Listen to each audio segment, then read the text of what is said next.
I spent $1,000 on this locker because I just had to have that pink scooter. A door slams. For nearly 4 decades, Richie Sambora stood 6 feet from the spotlight, close enough to feel its warmth, far enough to watch someone else claim it. He played the riffs that made stadiums shake. He wrote the melodies that a generation tattooed onto their hearts. He was the emotional backbone of one of the biggest rock bands in history. And for most of those years, he said nothing. He smiled for the cameras, strapped on his guitar, and kept the peace. But Richie Sambora just turned 65, and something about reaching that number, that milestone age where men begin measuring life, not in albums sold, but in truths left unspoken, seems to have loosened something inside him. Because what he's been saying lately, it's not the polished, PR-approved version of the story fans have been fed for decades. It's rawer than that, more personal, more painful. This is the story of a man who helped build a rock empire from the ground up, watched it transform into something he no longer recognized, and finally walked away, not with a dramatic exit, but with a quiet disappearance that broke something between him and his closest friend. This is Richie Sambora finally telling the truth. And once you hear it, you'll never listen to those anthems the same way again. Long before the sold-out arenas, before the MTV rotations and the magazine covers, there were 2 kids from New Jersey with nothing but hunger and guitars. Richie Sambora grew up in Woodbridge, a working-class township where dreams were considered luxury items. John Bon Jovi, who the world would come to know as John Bon Jovi, came from nearby Sayreville, carrying the same chip on his shoulder and the same fire in his chest. When Sambora officially joined Bon Jovi in 1983, it wasn't just a band completing its lineup. It was a collision of 2 musical personalities that, together, created something neither could have produced alone. John had the voice, that soaring, radio-ready instrument built for anthems.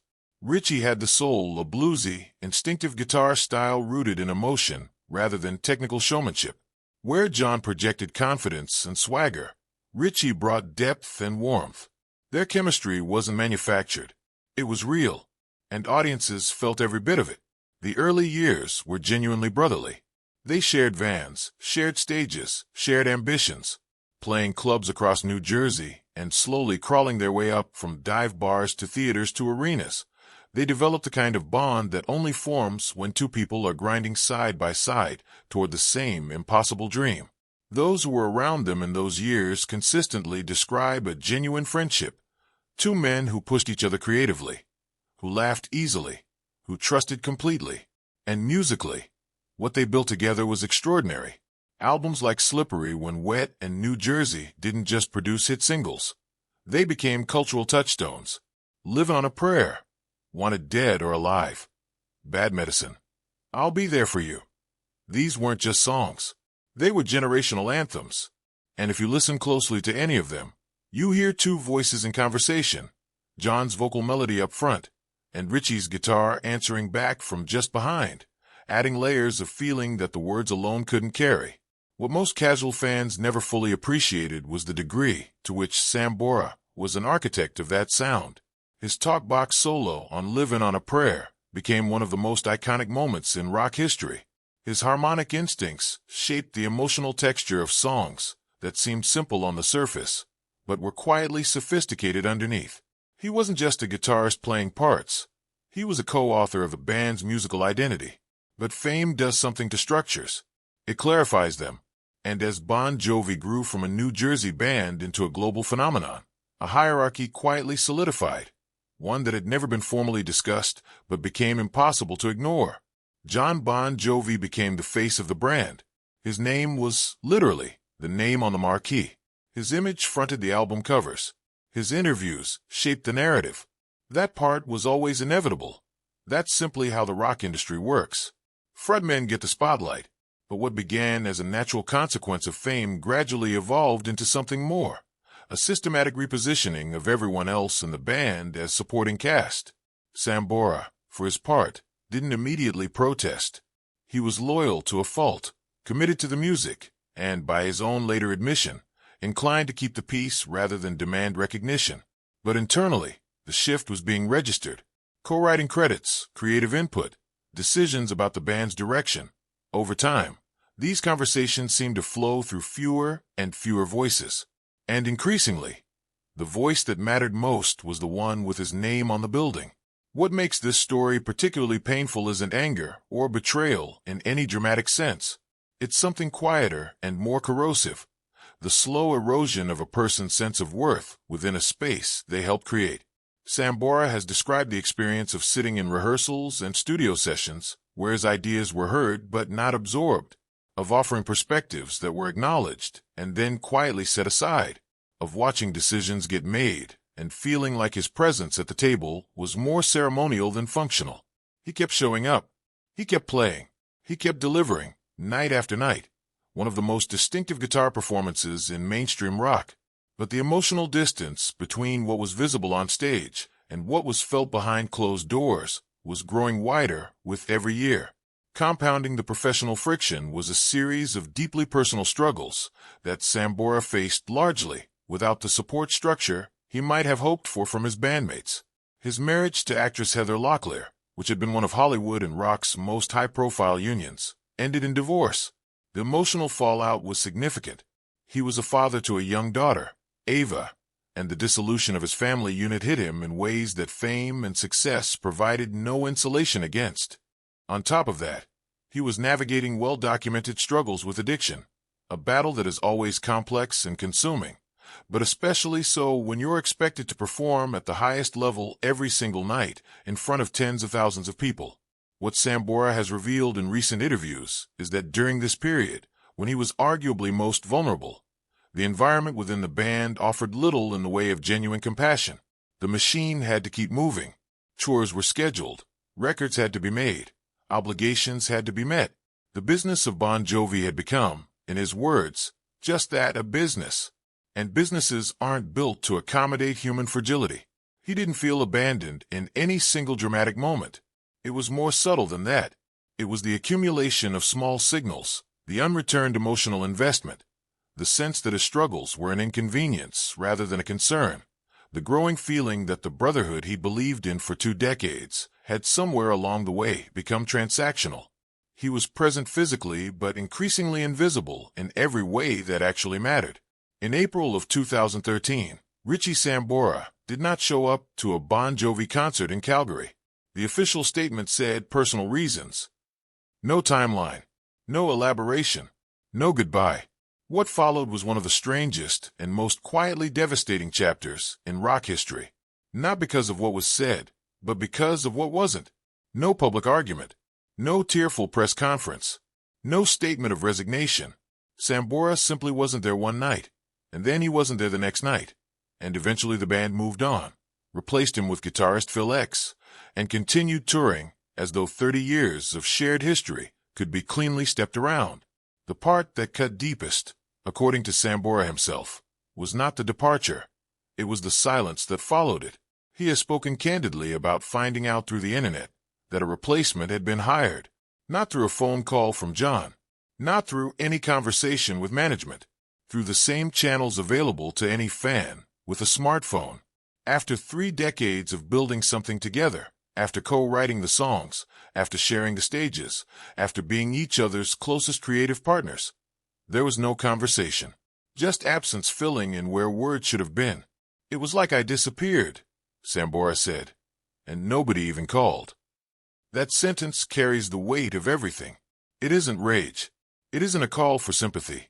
It's just a man describing, with devastating simplicity, what it felt like to become invisible to people who had once been his family. Stepping back from the narrative of professional grievance, it's important to understand the other dimension of Sambora's 2013 departure, the one he considers, even today, the most important part of the story. His daughter Ava was entering her teenage years. She was navigating the particular complexity of growing up with famous parents who had publicly separated, and her father was gone, not metaphorically, but literally, on the other side of the planet for months at a time, night after night, city after city, arena after arena.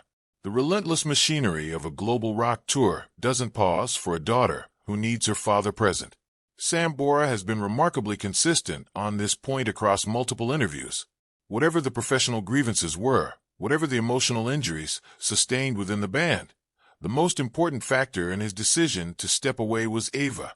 He did not want to look back at her teenage years and discover he had been a ghost. He did not want fame to be the reason he missed her growing up. "I can play guitar forever," he has said, "but I only get one chance to be her dad." That clarity, that willingness to place a relationship above a legacy, speaks to a kind of maturity that fame doesn't often produce in people. Rock and roll culture glorifies sacrifice at the altar of the music. Sambora, at 65, seems genuinely at peace with having chosen differently. By most accounts, his relationship with Ava is close, warm, and deeply meaningful to him. Whatever he lost by leaving, he appears to have gained something he values far more. In 2024, Richie Sambora did something that very few rock stars of his generation have done publicly. He apologized. Not defensively, not with qualifications designed to shift blame. He simply acknowledged that he had handled his exit badly, that he had left people, fans, bandmates, collaborators, without explanation or closure, and that he was sorry for it. Speaking openly to multiple outlets, he said, "I just disappeared, man. I ghosted." He expressed direct regret toward Jon Bon Jovi, acknowledging that whatever the internal tensions had been, they had deserved a real conversation, not a silent fade.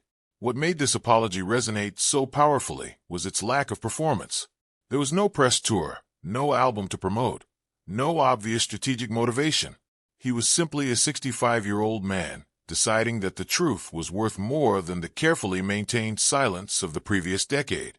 He spoke about therapy, about the work he had done to understand his own role and how things deteriorated, about the difference between being wronged and being blameless.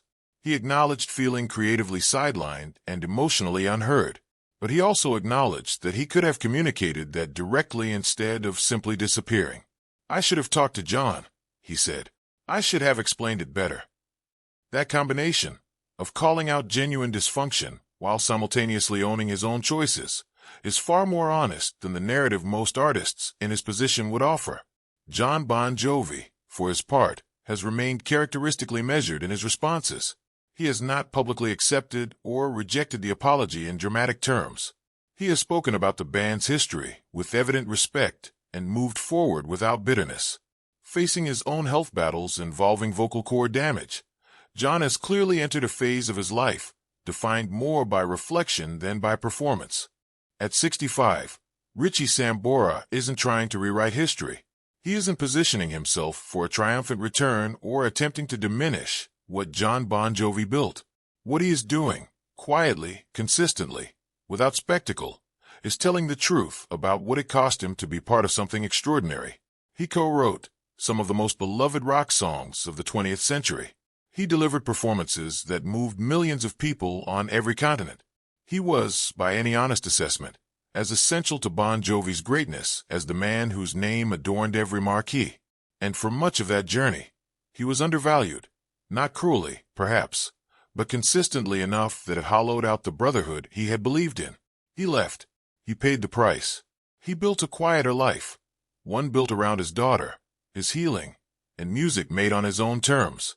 And now, a decade later, he's saying plainly what he couldn't say then. The story of Richie Sambora and Jon Bon Jovi is not ultimately a story about ego or fame or betrayal. It's a story about two human beings who built something remarkable together, couldn't sustain the relationship that made it possible, and are now each living in the long shadow of what they created. One kept the name, the other kept his peace, and maybe at 65, that's enough. If this story moved you, leave a comment below with your favorite Richie Sambora moment, on stage or off. Subscribe for more honest deep dives into the untold stories behind rock's greatest legacies.